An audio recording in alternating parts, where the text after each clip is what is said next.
केतन और सिया की कहानी में सबसे डरावना सच ये नहीं है कि केतन को सिया ने पहाड़ी से धक्का देकर मार दिया। सबसे डरावना सच ये है कि अगर केतन 18 जून को बच भी जाता तो भी ये औरत उसे जिंदा नहीं छोड़ती, ये उसे 20 जून को मार डालती। केतन और सिया की कहानी का सबसे डरावना सच भरोसे का टूटना नहीं है, एक 20 साल की लड़की का अपने होने वाले मंगेतर को, जिसका गुनाह सिर्फ इतना था कि वो बेपनाह मोहब्बत करने लगा था, उसे एक बार नहीं, 2 बार नहीं, 3 बार मारने का फैसला करना है। केतन और सिया की कहानी फिलहाल इंटरनेट पर छाई हुई है, हर कोई धिक्कार रहा है। लोग कह रहे हैं कि अरे हरामखोर, तुझे शादी नहीं करनी थी, तू मर जाती, खुद पहाड़ से कूद जाती, आग लगा लेती, जहर खा लेती, घर से भाग जाती, किसी और मां के लाल को मारने की जरूरत क्या थी। लेकिन अगर आप में से अभी भी कुछ ऐसे मासूम लोग हैं जिन्हें लग रहा है कि 20 साल की लड़की के ऊपर एक प्रेशर बना और उसने आवेश में आकर एक मासूम से लड़के को मार दिया, तो आप बहुत मासूम हैं, क्योंकि आपको यह जानकर हैरानी होगी कि सिया ने केतन को मारने का फैसला किसी झगड़े में नहीं किया था, किसी लड़ाई में नहीं किया था, किसी गुस्से में नहीं किया था। यह फैसला उसने तब किया जब पहाड़ी किनारे केतन चुपचाप बैठा था। तारीख थी 31 मई। केतन प्यार में डूबा हुआ, अपनी पसंदीदा औरत से शादी करने के ख्वाब देखता हुआ एक लड़का खाई के किनारे बैठकर अपने आने वाले कल के सपने देखा था। 31 तारीख को उसी के बगल में खड़ी सिया के मन में तब पहली बार ख्याल आया कि अगर ये यहां से गिर जाए तो उसके मां बाप उसकी इस लड़के से शादी नहीं करा पाएंगे, उस पर इल्जाम नहीं आएगा और वो अपने मनपसंद लड़के से शादी कर सकती है। 31 तारीख को उसने सोचा था। दूसरी बार 14 जून को उसने धक्का दे दिया, लेकिन तब शायद केतन की किस्मत उसे धोखा देना नहीं चाह रही थी। केतन बाल बाल झाड़ियों को पकड़कर बच गया। कोई और होता तो सांसें भर आती, आत्मा फूट जाती, पर सिया ने आंख नहीं झपकाई। केतन जिंदा लौटकर वापस आया तो उसने रोने का नाटक किया, उसे गले लगाया, कहा बाबू सांप आ गया था इसलिए तुम्हें धक्का लग गया, और सब कुछ ऐसे संभाला जैसे मानो उसने ही उसकी जान बचाई। केतन के परिवार वाले कहते हैं कि 14 जून को आने के बाद बेटे ने कहा कि तुम्हारी होने वाली बहू ने जिंदगी बचाई है, और इसी भरोसे में आई वो 18 जून की तारीख जब केतन नहीं बचा। लेकिन सबसे डरावना सच कि अगर 18 जून को केतन बच भी जाता तो हो सकता है कि शायद 20 जून को हम और आप खबर पढ़ रहे होते कि एक सड़क हादसे में 600 करोड़ के एक व्यापारी के बेटे की मौत हो गई शादी से कुछ महीने पहले। 20 साल की सिया ने केतन की मौत को तय कर लिया था, बस तरीका बदलना था। खाई, खाई नहीं तो पहाड़, पहाड़ नहीं तो सड़क, धक्का नहीं तो एक्सीडेंट। अब सवाल यह है कि जिस लड़की ने मौत के लिए बैकअप का बैकअप बना के रखा था, आखिर वो पकड़ी कैसे गई? क्योंकि कोई देखने वाला था नहीं, हत्या कोई वीडियो उस वक्त तक तो नहीं आया था, कोई सबूत नहीं आया था, किसी को शक भी नहीं था। वो तो सोशल मीडिया पर स्टोरीज लगा रही थी कि केतन तुम मुझे कैसे छोड़ के जा सकते हो मेरे जन्मदिन से पहले। पहाड़ से गिरकर एक ट्रकर की मौत हुई थी, इससे साफ हादसा भला क्या होता? सिया मान चुकी थी कि बात दब गई, हुआ भी यही था। और आपको जानकर हैरानी होगी कि सिया को किसी सीसीटीवी फुटेज ने नहीं पकड़ा था, शुरुआत में किसी फोन रिकॉर्ड ने नहीं पकड़ा था। सिया एक्सपोज्ड हुई एक सवाल से, एक ऐसा सवाल जो किसी पुलिस वाले से नहीं बल्कि केतन की बहन ने पूछा था, घर में सबके सामने। और उस एक सवाल ने सिया की महीनों की मेहनत पर, उसकी एक्टिंग पर, उसके मर्डर के बैकअप प्लान को बर्बाद करके रख दिया। अब सवाल की वो सवाल क्या था? नमस्कार, मैं हूं शुभांकर मिश्रा और सिया केतन की कहानी हृदय को चीर देती है। क्योंकि जेंजी की जो बहुएं हैं, जेंजी की जो बीवियां हैं, उनकी बढ़ती हुई घटनाएं मर्द समाज में डर पैदा करती हैं। हालांकि ये मर्द औरत समाज की कहानी नहीं है, क्योंकि हजारों औरतों के साथ भी रोज रेप होता है, गलत होता है। लेकिन कुछ घटनाएं ऐसी होती हैं जिससे पूरा समाज डर जाता है, और केतन और सिया की कहानी वैसी ही है। इस कहानी में आज हम आपको पूरी इनसाइड स्टोरी बताने वाले हैं, तफसील से, सच, कोई फर्जी मनगढ़ंत कहानी नहीं। कहानी की शुरुआत करें उससे पहले आपसे गुजारिश है कि हमारे व्हाट्सएप चैनल से जुड़िएगा, ताकि हम अपने एक रिश्ते को आपके साथ मजबूत कर सकें। तरीका आप जानते हैं, कमेंट सेक्शन में लिंक डाल दिया है, डिस्क्रिप्शन में डाला है, स्कैन भी लगा दिया है। मोबाइल उठाइए, स्कैन कीजिए, जुड़ जाइए। अब इस कहानी और वो सवाल को समझने से पहले आपको केतन को समझना पड़ेगा। आप में से कुछ लोग जानते होंगे, कुछ नहीं जानते होंगे, लेकिन हम आपको विस्तार से समझाते हैं। केतन कौन था? केतन अग्रवाल, उम्र 26 साल, पुणे का रहने वाला। पिता विशाल अग्रवाल पुणे के बड़े प्रॉपर्टी कारोबारी, सक्सेस ग्रुप के डायरेक्टर। पुणे के रियल एस्टेट में उनका बड़ा नाम है। केतन भी पीछे नहीं था, कंपनी में डायरेक्टर, मार्केटिंग हेड। उसने सिम्बियोसिस यूनिवर्सिटी से बीबीए किया, फिर अमेरिका के मशहूर पैप्सन कॉलेज से बिजनेस की पढ़ाई की। पढ़ा लिखा, होनहार, परिवार से जुड़ा हुआ, पहाड़ चढ़ने का शौकीन, एक ऐसा लड़का जिसकी जिंदगी में सब कुछ था। दूसरी तरफ सिया, एक बड़े ड्राई फ्रूट्स कारोबारी की बेटी। दोनों परिवार 35 सालों से एक दूसरे को जानते थे। इतनी पुरानी पहचान की शादी तय करने में किसी को पल भर भी शक नहीं हुआ। 11 फरवरी को दोनों की धूमधाम से सगाई हुई। तय हुआ कि नवंबर में राजस्थान के एक पैलेस में शादी की जाएगी। रिपोर्ट कहती है करीब 17 करोड़ रुपए में पैलेस बुक किया गया। मेहमानों को लाने के लिए 2 चार्टर प्लेन बुक किए गए। ऊपर से देखिए तो किसी फिल्म जैसी कहानी थी, सपने जैसी कहानी थी। पर हर सपने के नीचे एक ऐसा सच दबा होता है जो डरावना होता है, और एक ऐसा ही सच था जिसे सिया छिपाना चाह रही थी। पुलिस की माने तो सिया पिछले 4 सालों से एक लड़के के संपर्क में थी। उसका नाम था चेतन चौधरी। वो भी एक बड़े कारोबारी परिवार का बेटा था। दोनों के बीच करीब 1 साल से प्यार का रिश्ता था। यानी जिस वक्त मंगेतर केतन 17 करोड़ की शादी के सपने बुन रहा था, फूल लेकर सिया का दिल जीतने की कोशिश कर रहा था, ठीक उसी वक्त प्रेमी चेतन के साथ सिया की एक दूसरी जिंदगी चल रही थी, और केतन को इसकी भनक नहीं थी। और इसका सबूत आज भी आया है। 18 तारीख को केतन का मर्डर हुआ है। 17 तारीख को सिया इस लड़के के साथ एक रेस्टोरेंट में दिखाई पड़ती है, जहां शायद वो दोनों प्लानिंग कर रहे हैं।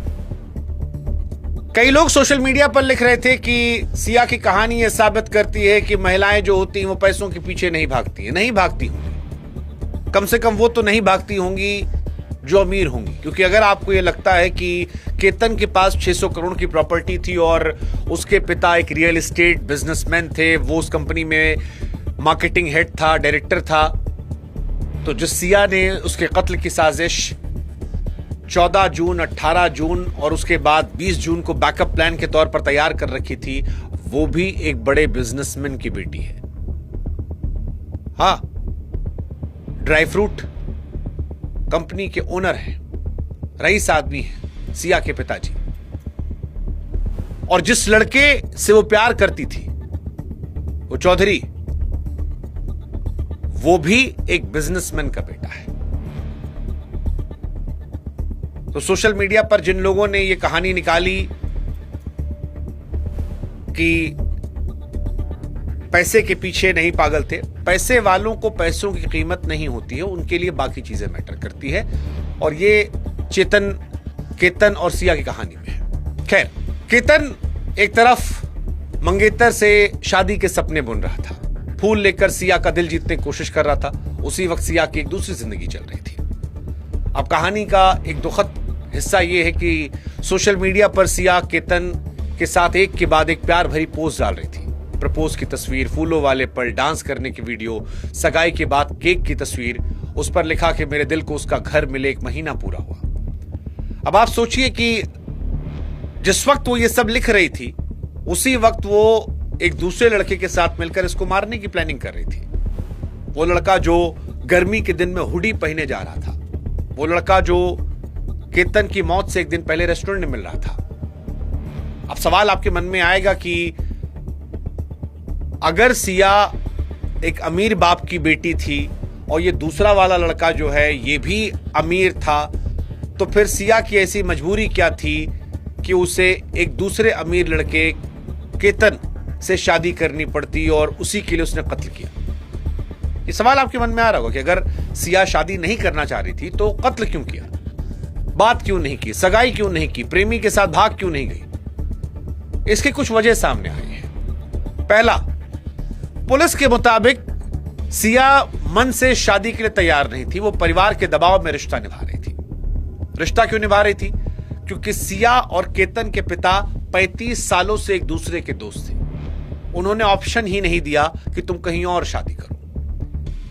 दूसरा, वो लड़का प्रेमी चेतन जो हुडी पहन के घूम रहा था हत्या वाली जगह पर और एक दिन पहले लड़की से मिला था रेस्टोरेंट में, उसने पुलिस को बताया कि सिया सगाई तोड़कर भागने के पक्ष में नहीं थी, क्योंकि उसे लगता था कि इससे परिवार की बदनामी होगी।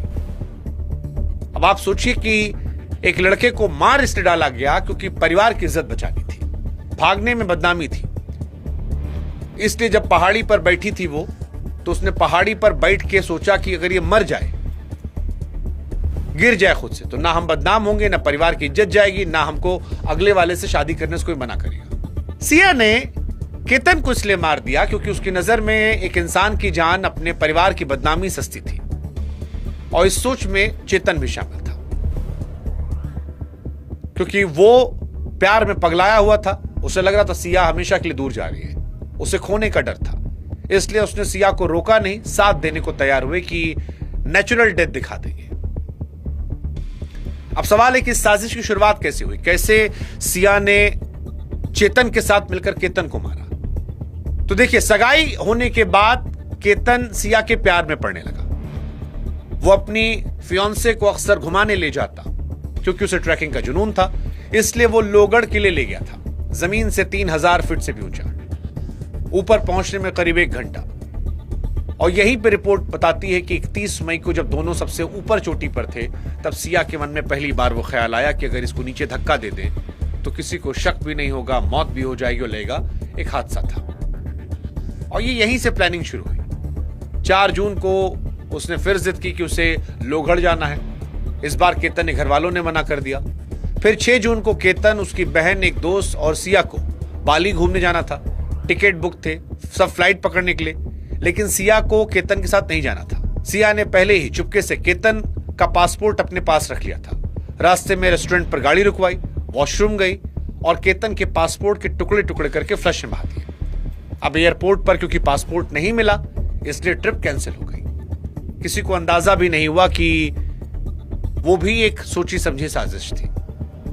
फिर हत्या से करीब 4-5 दिन पहले सिया ने केतन से कहा कि उसे किला पसंद है, ले चलो। पहली बार 14 तारीख को केतन को उसने ऊपर से धक्का दिया। केतन गिरने वाला था, ऐन वक्त पर उसका हाथ एक पेड़ से टकराया, वो बच गया। घबराकर उसने पूछा कि धक्का क्यों दिया, लेकिन यहां सिया की चालाकी देखिए। उसने आंख तक झपकाए बगैर कहा कि बाबू, एक सांप था, तुम्हें बचाने के लिए धक्का दिया। और इस झूठ को पक्का करने के लिए उसने केतन को गले लगा लिया। अब आप सोच के देखिए कि मौत के मुंह से निकला एक आदमी, उसके सामने उसी के कातिल उसे गले लगाकर उसकी जान बचाने का नाटक कर रही है। और उससे भी खतरनाक बात जानते हैं क्या इस कहानी में? उस रात केतन ने घर जाकर पूरे परिवार को बताया कि आज सिया की वजह से उसकी जान बच गई। पूरा घर उस लड़की को थैंक यू कह रहा था जो असल में उसे मारने आई थी। इसके बाद भी सिया नहीं रुकी। जांच में सामने आया कि वो प्रेमी चेतन से कैफे मिली। प्लानिंग किया कि अब ऐसा धक्का देंगे कि बच ना पाए। दोनों ने उस जगह की रेकी की जहां से धक्का देना था। और अब सिर्फ ये सिया की साजिश नहीं थी। फिर आती है 18 जून। 18 जून की चाल बड़ी बेरहम थी। 19 जून को सिया का जन्मदिन था। केतन ने उसके लिए महाबलेश्वर में एक शानदार रिजॉर्ट में जश्न की तैयारियां की। अब आप सोचिए कि जिस लड़की ने केतन को मारने की प्लानिंग की थी, उसके लिए केतन एक शानदार बर्थडे प्लान कर रहा था। लेकिन उससे ठीक पहले सिया ने कहा कि शादी से पहले फोटोशूट के लिए लोहगढ़ किले चलते हैं। आप सोचो कितनी बेरहम लड़की है। एक ऐसी शादी जो होनी ही नहीं थी, उसका बहाना बनाकर उसकी मौत की तरफ उसे ले गई। और ये लड़का बिना कुछ सोचे समझे जाने खुशी खुशी तैयार हो गया। इस बार वो अकेली नहीं गई, पीछे पीछे चेतन भी गया। जून के महीने में चिलचिलाती गर्मी में ऊपर से किले की कठिन चढ़ाई, सर से पांव तक हुडी में आदमी, चेहरा छिपाए, पसीने में डूबा, फिर भी हुडी नहीं उतार रहा क्योंकि वो नहीं चाहता था कोई कैमरा उसे पकड़े। वो हुडी वाला आदमी चेतन था जो व्हाट्सएप पर पल पल जुड़ा था, इशारा कर रहा था। फिर वो लम्हा आया, एक पहाड़ी पर देखा गया और पहाड़ी पर यह तय हुआ कि यहीं छोड़ा जाएगा इसे। केतन रुककर नीचे देख रहा था। पीछे से दो हाथ बढ़े, एक तेज धक्का। इस बार कोई पेड़ नहीं था, कोई मौका नहीं था। केतन सैकड़ों फीट नीचे गिरा, सब कुछ शांत। और सिया ने बड़े आराम से अपने आंसू तैयार किए। अब सवाल है, शक कैसे हुआ, पता कैसे चला? वो जो सवाल हमने शुरू में पूछा था। केतन की मौत एक हादसा बनकर सबके सामने थी। परिवार गम में डूबा था, सिया रो रही थी, सब कुछ नॉर्मल लग रहा था। सोशल मीडिया पर पोस्ट डाला गया, तो मेरे जन्मदिन से पहले कैसे छोड़ के जा सकते हो? यहीं पर एक सवाल आया जिसने सब बदला। 21 जून को सिया केतन ने घर पहुंची। सब गम में थे। केतन की बहन के मन में खटक रहा था कि बार बार वो उसके लिए जाता था, कैसे गिर गया? केतन की बहन ने सिया सवाल पूछा, केतन गिरा कैसे था? सोचे कितना आसान सवाल है ये सवाल। अगर आपसे पूछा जाए तो आप पलक झपकते जवाब दे सकते हैं, मगर सिया अटक गई, चेहरा उतर गया, लड़खड़ाने लगी, इधर उधर की बात करने लगी। जिस बहन ने कुछ दिन पहले सिया को शुक्रिया कहा था कि उसने भाई की जान बचाई, उसी बहन को अब लगने लगा कि शायद वही उसके भाई के कातिल है। उसने पिता विशाल अग्रवाल से कहा कि भाई इतना अच्छा ट्रैकर था, उसकी मौत हादसा नहीं हो सकती। ये लड़की कुछ गड़बड़ कर रही है। पिता के मन में भी शक था। वो पुलिस के पास पहुंचे, एक बात की, पुलिस वालों से कहा आप चेक कीजिए क्या सिया किसी लड़के से बात करती है, उसकी भी जांच होनी चाहिए। बस यहीं से पुलिस को वो धागा मिला। पुलिस ने जांच शुरू की और फिर कड़ी दर कड़ी जुड़ती गई और सारी परत खुल गई। सिया के पकड़े जाने में जो पहला सुराग था, वो पुलिस को किले का सीसीटीवी फुटेज मिला। शक बहन के सवाल से कि गिरा कैसे, पिता को शिकायत, पिता की पुलिस को शिकायत, पुलिस की जांच, सीसीटीवी फुटेज। फिर जो दिखा वह हैरान करने वाला था। 18 जून के फुटेज में केतन सिया के पीछे एक लड़का था, सिर से पांव तक हुडी में लिपटा, चेहरा ढका।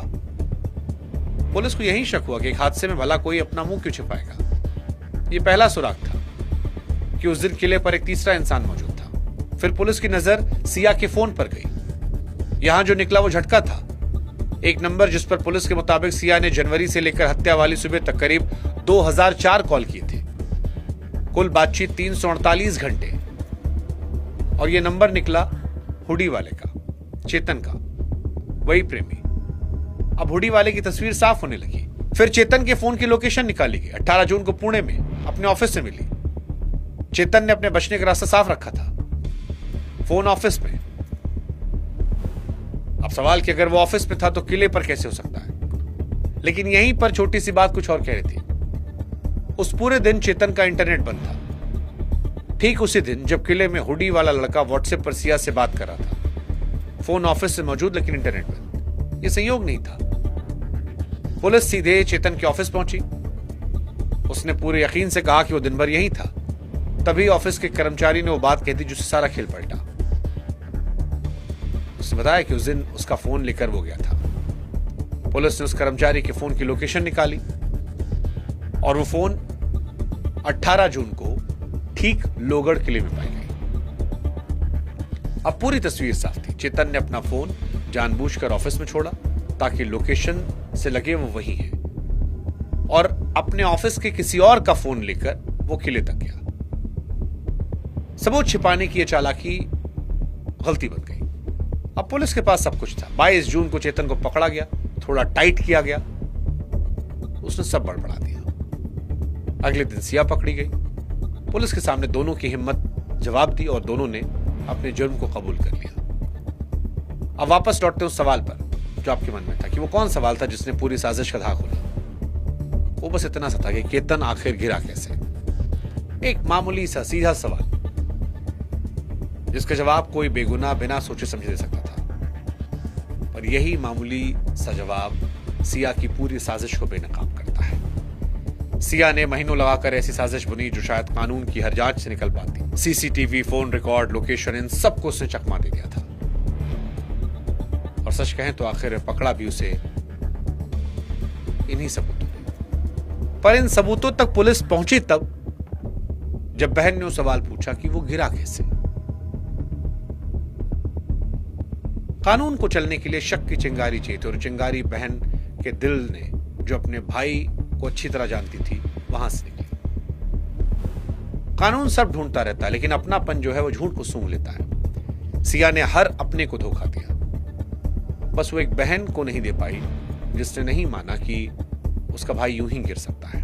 हालांकि सिया अकेली नहीं है। बीते कुछ समय में जिंजी औरतों के एक के बाद एक ऐसे मामले सामने आए जो चिंताजनक ट्रेंड की तरफ इशारा करते हैं। इंदौर की सोनम रघुवंशी ने शादी के 9 दिन बाद हनीमून पर अपने पति को ट्रैकिंग के बहाने ले जाकर प्रेमी के हाथों मरवा दिया। उससे पहले मेरठ के मुस्कान रस्तोगी का वो मामला जिसने पूरे देश को हिला दिया। पति की हत्या के बाद उसकी लाश एक नीले ड्रम में छिपाई। 3 शहर, 3 कहानी, लेकिन एक जैसी। तय शादी, छिपा हुआ रिश्ता और पीछा छुड़ाने के लिए बेरहम रास्ता, कत्ल। हर जगह कोशिश यही कि हम बुरे ना बने, बिना बुरे बने मुसीबत हट जाए, और हम बुरे ना बने इसलिए किसी का कत्ल कर दें। जानकार कहते हैं कि ऐसे लोग आगे का नतीजा सोचे बिना ये कदम उठाते हैं क्योंकि ये रास्ता आसान दिखता है। वो खुद को बचाने का इंतजाम करते हैं लेकिन भूल जाते हैं कि किसी की जिंदगी छीन रहे हैं। इस केस में भी यही था। अब आप सोचिए, केतन ने 14 तारीख को उस हाथ को शुक्रिया किया था जो उसे मारने आया था। उसकी बहन ने शुक्रिया किया था। हम सब भी यही करते हैं। हम सब दुनिया को पढ़ लेते हैं लेकिन अपनों को नहीं पढ़ पाते। अपनों की मुस्कान के पीछे साजिश को नहीं डिकोड कर पाते। लेकिन अब शक तो है कि हर मुस्कुराहट आसान नहीं होती। सिया ने पासपोर्ट के टुकड़े किए, झूठी कहानी गढ़ी, फोन बदलवाए, सबूत मिटाया, सोशल मीडिया पर प्यार भरे पोस्ट डाले, बस एक चीज नहीं कर पाई, सीधे से सवाल का जवाब। और शायद यही इस कहानी का सबसे बड़ा सच है। कानून सबूत से इंसाफ तो कर देता है, पर टूटा भरोसा किसी सबूत से वापस नहीं आता। आप किसी का चेहरा पढ़ सकते हैं, इरादे नहीं पढ़ सकते। लेकिन सवाल फिर वही कि मर जाती खुद, इसको मारने की क्या जरूरत थी। अपने परिवार की इज्जत बचाने के लिए किसी की जान ले लेना, जिंजी में जो है नया कल्चर निकला है, ये कितना खतरनाक है। क्या डराता है? केतन बदकिस्मत था